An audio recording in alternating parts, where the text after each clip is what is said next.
За, байнгын орооны гишүүдээ энэ өдрийн минь төргийе. За, эрчим хүчний салбарт бол нэг зүйл маш товч өгөө тодорхой байгаа. Юу гэхээр эрчим хүчний их усруудыг олноор барьж байгуулах зайлшгүй шаардлагатай байгаа.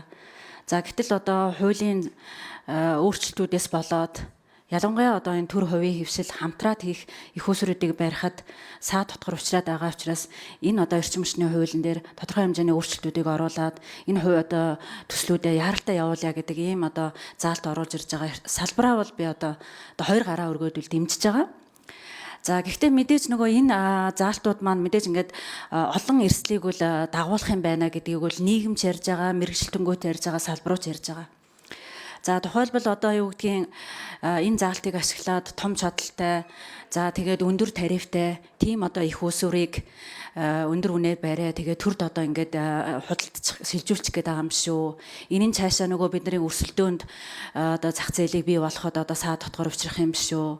За дээрэс нь энэ станцуудыг шалгаруулах гэдэг тэр 5 хүн ч нөлөөлөлт өртчих юм шүү гэдэг ингээд маш олон эргэлзээтэй юм асуултууд болон эрсдлүүд байгаад байгаа.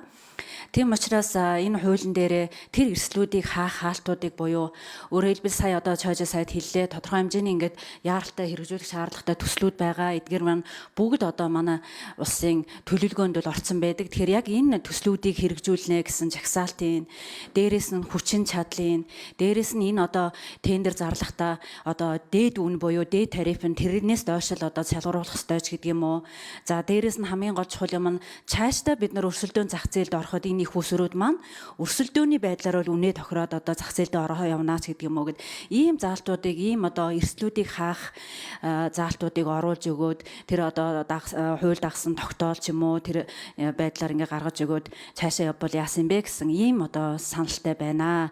Бусдаар бол гол чухал бидний өмнө тулгараад байгаа зүйл бол ерөөсөө л их усрүүдэд барих зайлшгүй шаардлагатай байгаа. Гэтэл бусад хуулиуд маань энэ ажлуудыг явуулахад саад дотгор байгаа учраас иймүүд орж ирж байгаа. Гэхдээ нийгэм болон энэ улс төрчид бусад мэргэжилтэнгүүд нь хардж байгаа нь бол зөв.